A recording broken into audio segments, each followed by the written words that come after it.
Saya duduk di majelis Syekhuna Muqbil bin Hadi Al-Wadi'i rahimahullah ta'ala, karena setelah setahun itu Syekh kami beliau berobat dan tidak kembali lagi ke Yaman karena beliau meninggal dan dikuburkan di Madinah, di Baqi sampai sekarang rahimahullah ta'ala. Ketika saya berada di Syekh Muqbil rahimahullah ta'ala, ketika itu pas sebelum beliau sudah tidak mengisi lagi di Damaj, ketika itu mungkin antum masih ingat pada saat terbentuknya Laskar Jihad.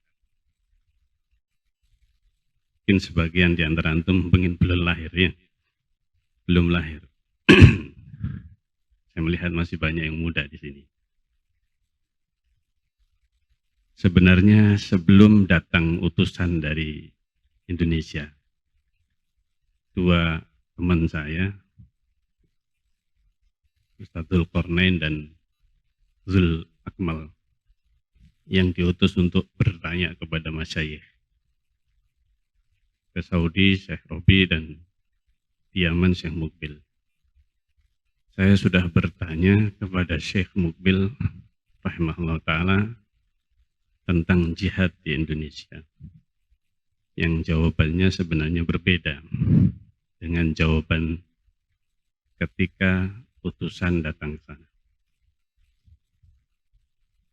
Dan sebelum saya berangkat ke Yaman, memang kondisi di Indonesia ketika itu dalam keadaan sudah terjadi perselisihan sebagaimana mungkin yang sampai sekarang itu masih ada sisa-sisanya di negeri kita, dan itu bukan hanya di negeri kita, akan tetapi itu sudah terjadi beberapa tahun sebelumnya. Ketika itu yang membentuk perselisihan tersebut adanya fitnah yang terjadi di negeri kita. Walhamdulillah, dakwah salaf ketika itu awal berkembangnya di tahun 90-an, yang mana semangat para penuntut ilmu dari kalangan salafiyin mulai tumbuh dan banyak bermunculan pesantren-pesantren yang ketika itu masih beberapa pondok pesantren salafi di Indonesia. Di antaranya yang masih ada dan itu belum lahir IHBS. IHBS tahun berapa ini? Tahun berapa? 10.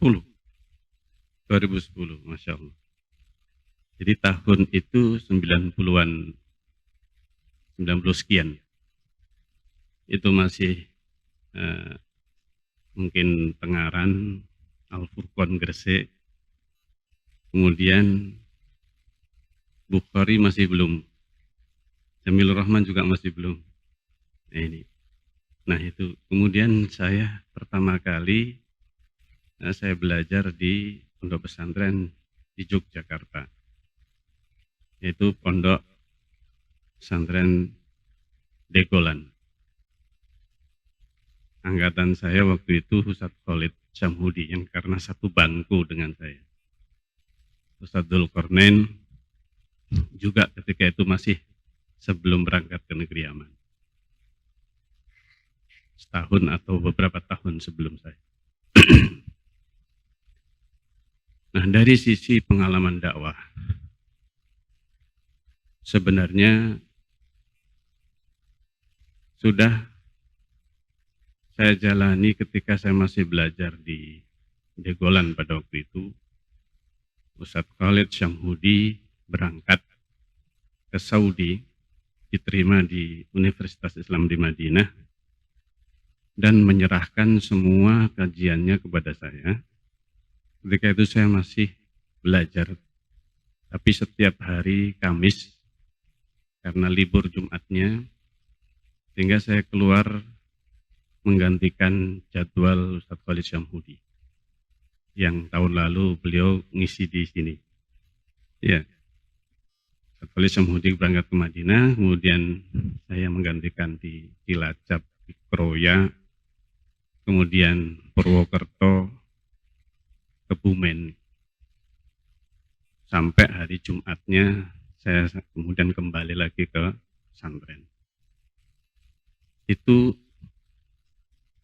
awal kajian saya mengisi dakwah di berbagai kota yang waktu itu salafiyin masih beberapa gelintir orang gampang. Masih sangat sedikit. Dan alhamdulillah pada waktu itu kaum salafiyin mereka masih menjadi satu kesatuan yang Masya Allah para asatid. Nah ini mereka berkumpul mungkin setiap tahun membicarakan dakwah yang Masya Allah ketika itu sangat luar biasa. Dan alhamdulillah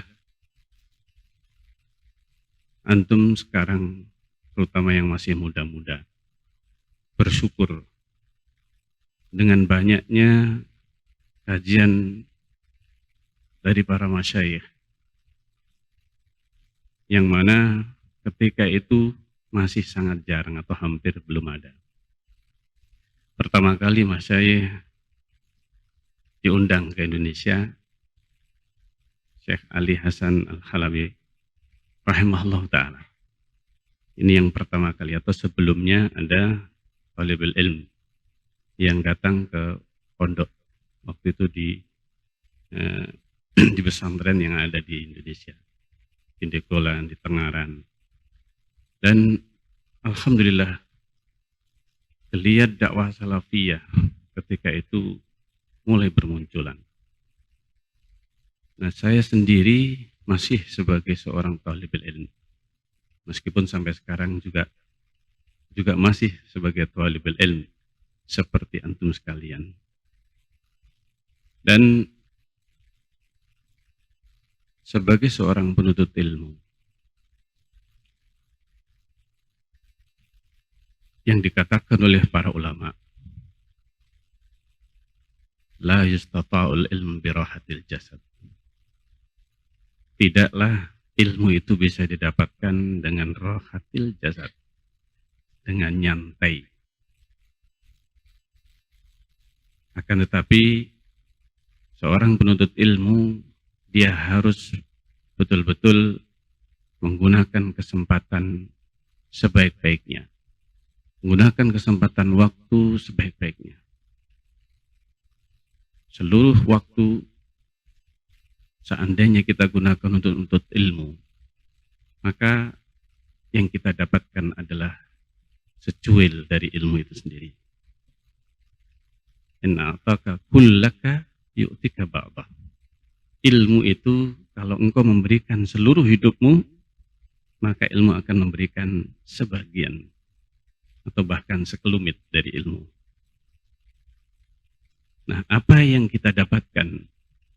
Maka seorang penuntut ilmu haruslah betul-betul memanfaatkan, mengamalkan, dan menyampaikan ilmu yang kita dapatkan kepada siapa yang mampu kita sampaikan. Nah, ilmu yang kita dapatkan itu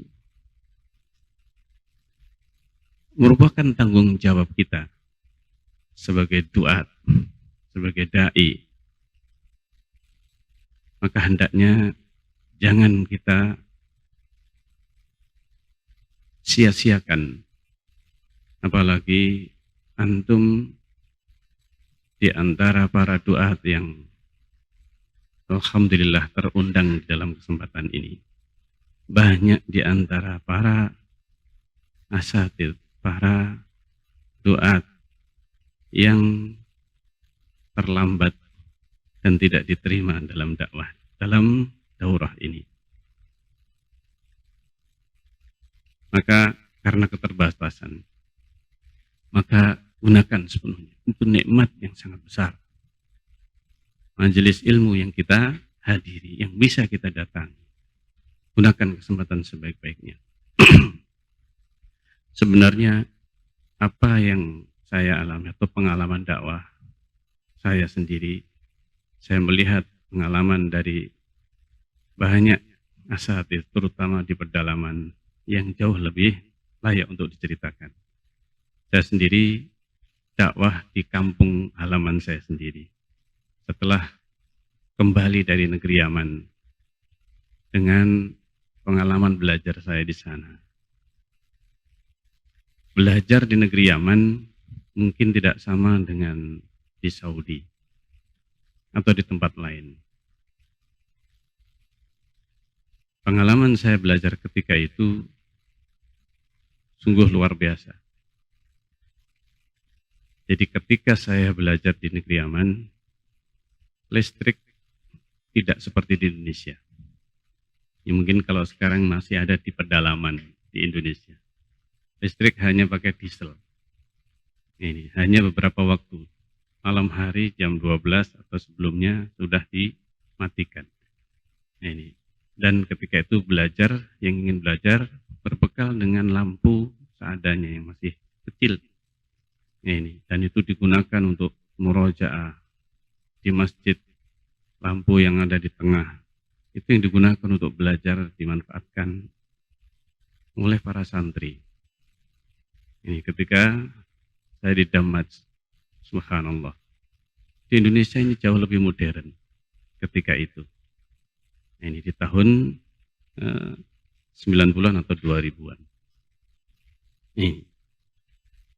Ketika itu saya juga belajar ketika di Damaj, yang mana kita harus menghadiri beberapa majelis yang kita harus memilih. Padahal semuanya pelajaran yang penting. Nah, ketika itu saya bekerja sama dengan beberapa santri atau ustadz yang sekarang ini mungkin antum kenal. Saya kerjasama dalam belajar itu dengan beberapa ustadz, di antaranya Ustadz Abu Qatadah. Waktu itu kita merekam kajian pakai kaset pita nih. Nah, ini masing-masing bawa tape recorder, belum ada HP waktu itu. Jadi kita harus merekam kajian yang ingin kita ikuti, tapi kita nggak bisa bertepatan dengan jadwal kajian yang lainnya, jadwal durus yang ada, sehingga kita saling merekam dan menitipkan kaset rekaman kepada ustadz. Ketika itu saya bekerja sama, antum hadir di sana, saya hadir di sini, tapi sama-sama merekam,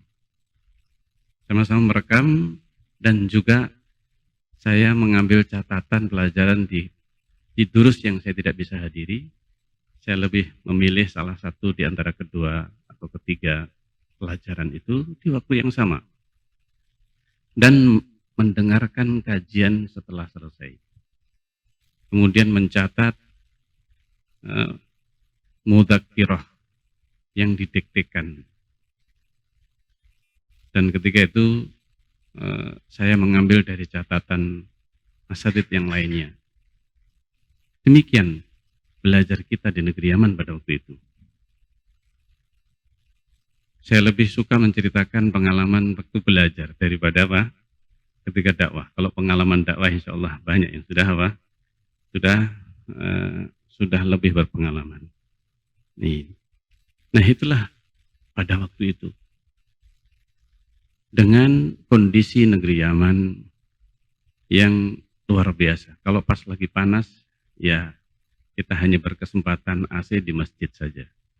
Itu pun AC yang masih memakai apa? AC lama, model lama yang besar. Nah itulah tempat belajar kita. Bahkan saya ketika hari Kamis atau Kamis siang, sudah tidak ada pelajaran di pondok waktu itu, saya belajar di salah sebagian diri masyayikh atau mustafidin yang mereka tinggal di luar pondok, agak jauh mungkin belasan kilometer, untuk bisa mengambil ilmu.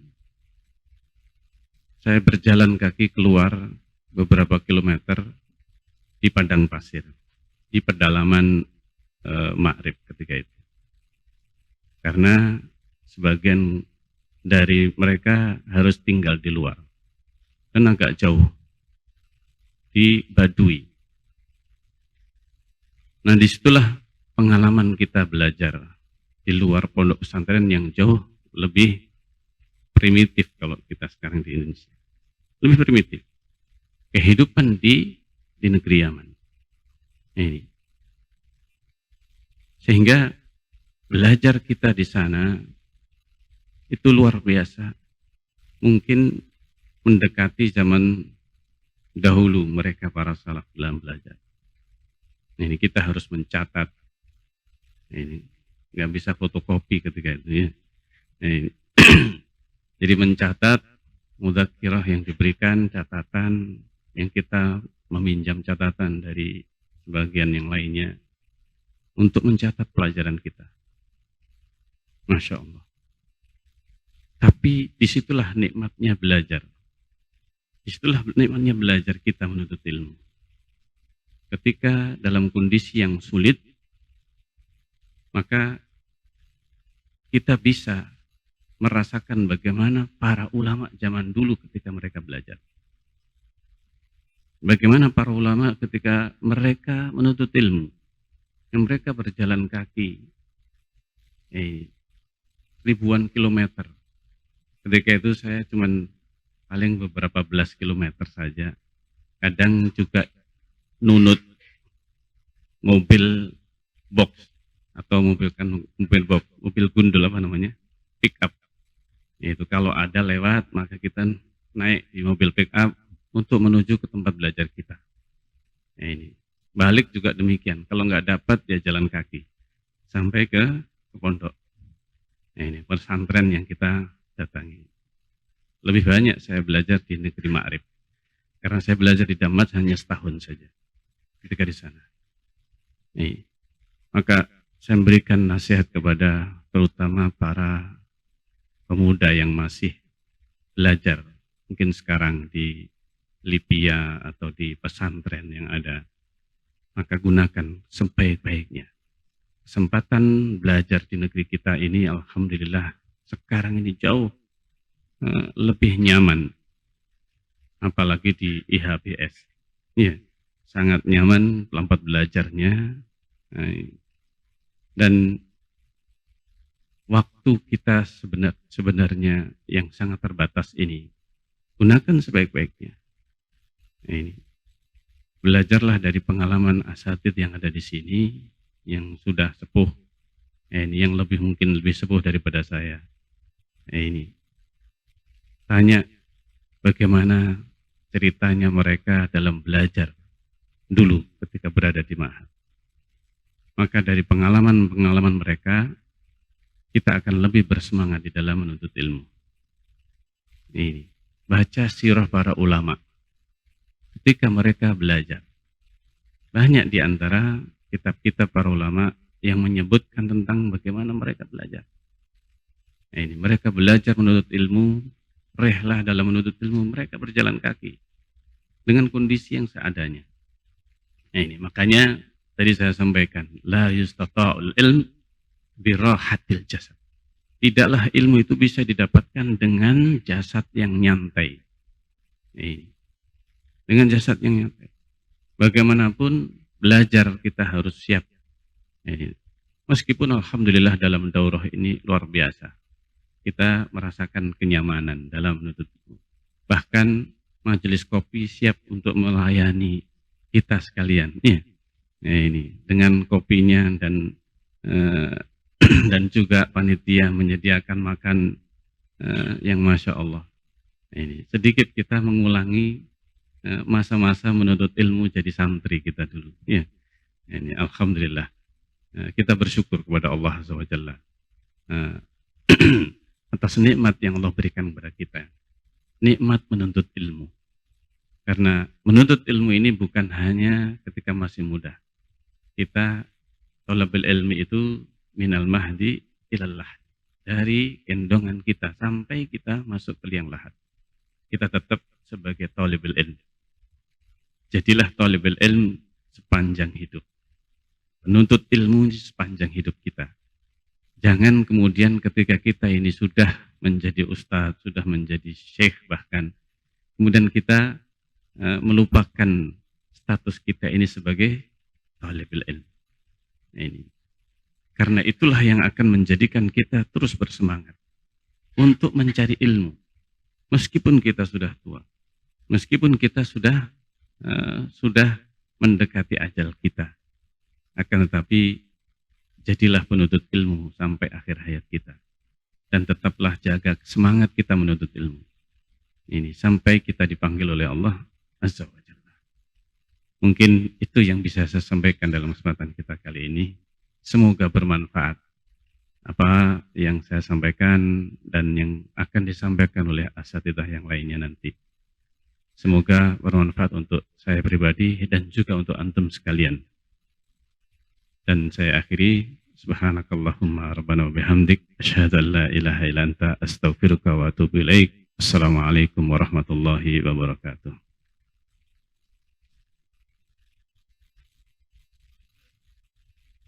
نشكر أستاذ عبد الله أمين على ما يقدمه لنا من علم وخبرته في طلبة العلم، ولهذا نكتفي بهذا القدر، نواصل إن شاء الله في اللقاء الآتي. سبحانك اللهم وبحمدك أشهد أن لا إله إلا أنت، أستغفرك وأتوب إليك. السلام عليكم ورحمة الله وبركاته.